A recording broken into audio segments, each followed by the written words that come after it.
A huge scam has been uncovered in the Indian stock markets. A misappropriation of funds of a listed company to the tune of 262 crores. And you, as an investor, should know everything about it. Sit back and listen, and I will detail out this fraud in this video in the simplest way that I can. We will be talking about the Gensol Engineering Company fraud, the A to Z of it.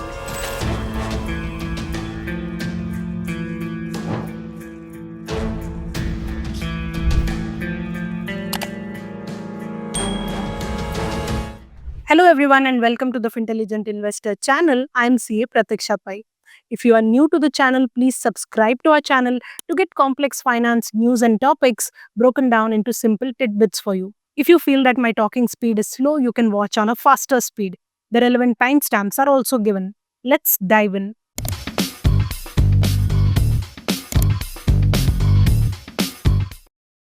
As an investor, you may think that you have in-depth knowledge of how the markets work and you have the confidence to invest. You look at the fundamentals and technicals of a company and also factor in the market sentiment towards the sector, the company, the promoters, and then take a decision to invest or not. However, if everything else is fine, but the promoters themselves are fraudulent, then how can you, as a small investor, safeguard yourself?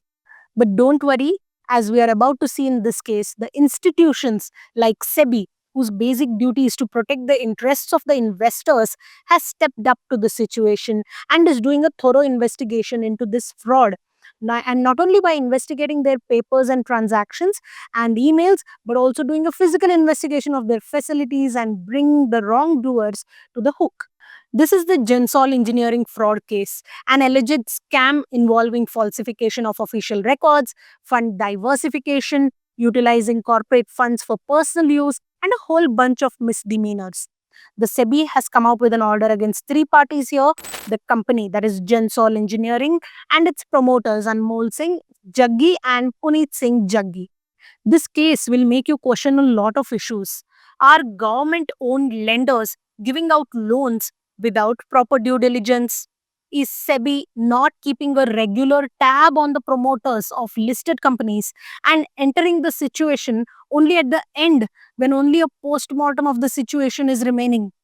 Are investors not taking enough active part in scrutinizing companies' best practices? Are startup founders being unduly given a celebrity status and an endless flow of cash? I will detail out this fraud, but these questions are for all of us to address and answer. Let's start with, first of all, what is this company and how many shareholders hold shares of this company? Gensol, co-founded by brothers Anmol Singh Jaggi and Puneet Singh Jaggi, is involved in the green energy space and started by offering solar consulting services and EPC work, that is engineering, procurement and service in the renewable energy sector.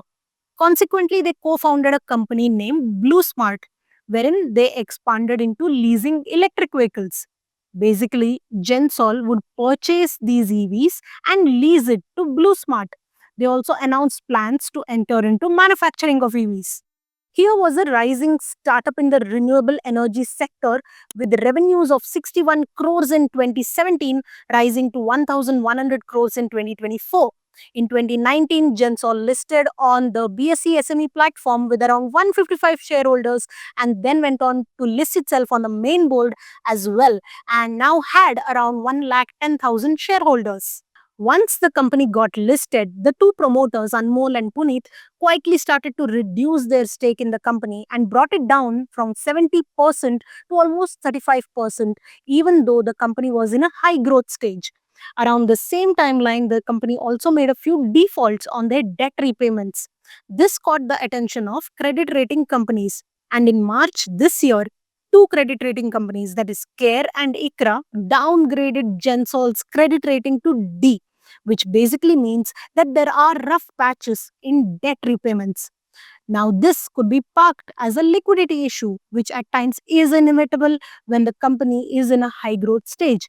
But such issues are temporary in nature and timelines. However, What actually caught everyone's attention was that ICRA's statements hinted at certain documents provided by Gensol that seemed to be falsified and fabricated. The issue was that Gensol defaulted on loans provided to the company by PFC and IREDA, which are government companies working in the renewable energy sector. When this issue was raised by the credit agencies, Gensol submitted some false documents like some conduct letters from PFC and IREDA, which stated that there was nothing wrong in the loan repayments.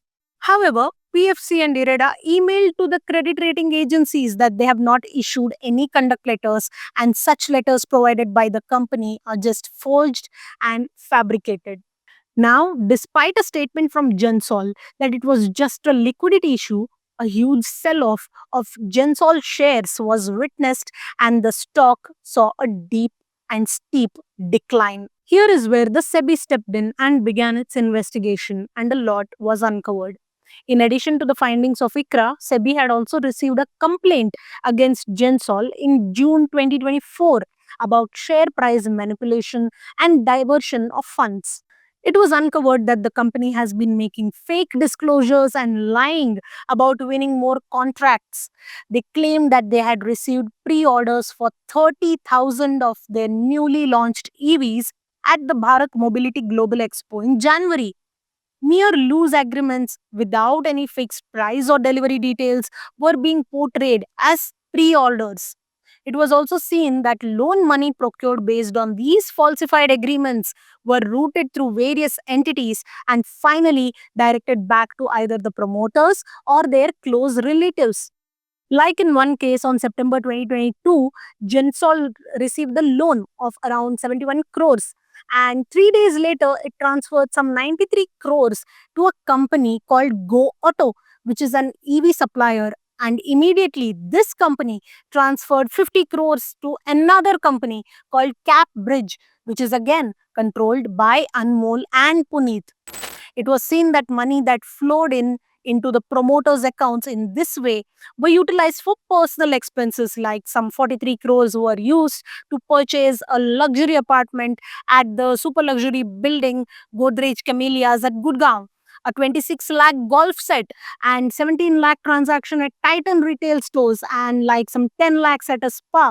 Also, a transfer of 11 crores was done in the favor of their mother and spouses. Not just this, but when an official team went to investigate their manufacturing facility and available stock at their facility at Pune, where this company was supposed to be manufacturing tens of thousands of electrical vehicles, it was seen that the facility had just 3 to 4 laborers present at the site and almost negligible electricity bill, evidence that there was no activity happening at the site. All in all, the promoter brother duo borrowed around 830 crores from government run lenders to buy 1,700 EVs. And out of this, 568 crores were actually utilized to buy EVs, whereas the brothers diverted 262 crores out of this money towards personal indulgences and for related parties. This is a corporate fraud of the highest order. Implications for shareholders. Being under the SEBI investigation and the uncovering of these frauds have led to the Gensol share falling as much as 85%. Having touched a 52-week high of rupees 1,124, the stock now rests at around 116 rupees, having achieved a peak market capitalization of 7,380 crores in Q2 of FY24. The current market capitalization has eroded and stands at just 490 crore rupees. The latest stock split announced in the 1:10 ratio has also been put on hold by the SEBI. Gensol's total debts were around 1,146 crores, whereas the last 12-month EBITDA stood at around 330 crores, which meant the leverage was around 3.5 times.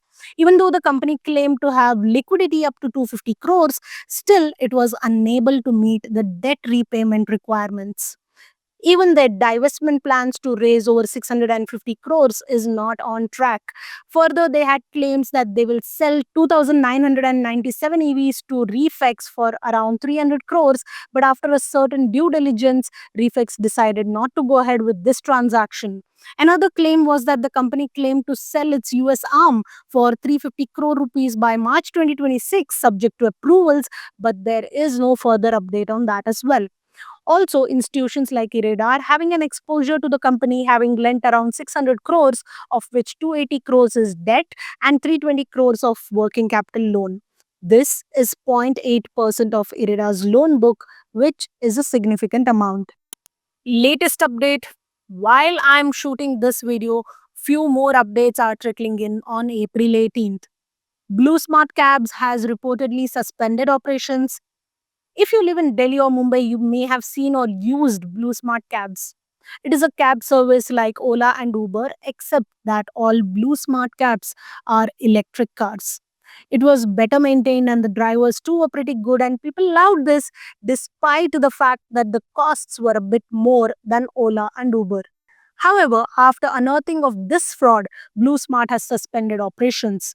Blue Smart was an aspiring challenger to Uber, but reports now suggest that this will be absorbed by Uber. Conclusion. Well, this fraud brings to forefront a lot of issues, the kind of due diligence or the lack of it prior to giving out loans, the failure of SEBI to act at the right time, the leeway that promoters these days take once the company is listed. There may be more such frauds within covers that have not yet been unearthed. There may be more such scams and misappropriations which have already eaten into investor funds. Only when there is a fundamental change in the operational practices of the overall ecosystem, then can institutions like lenders, market observers, SEBI, and even we as investors actually help to address these issues. I hope this video was educative and useful to you. Please like the video if you felt that the content in the video was useful and helpful, as well as share it with your friends and family to spread the financial literacy. We will continue to come up with more such educative videos. Till then, stay subscribed, stay connected. Thank you.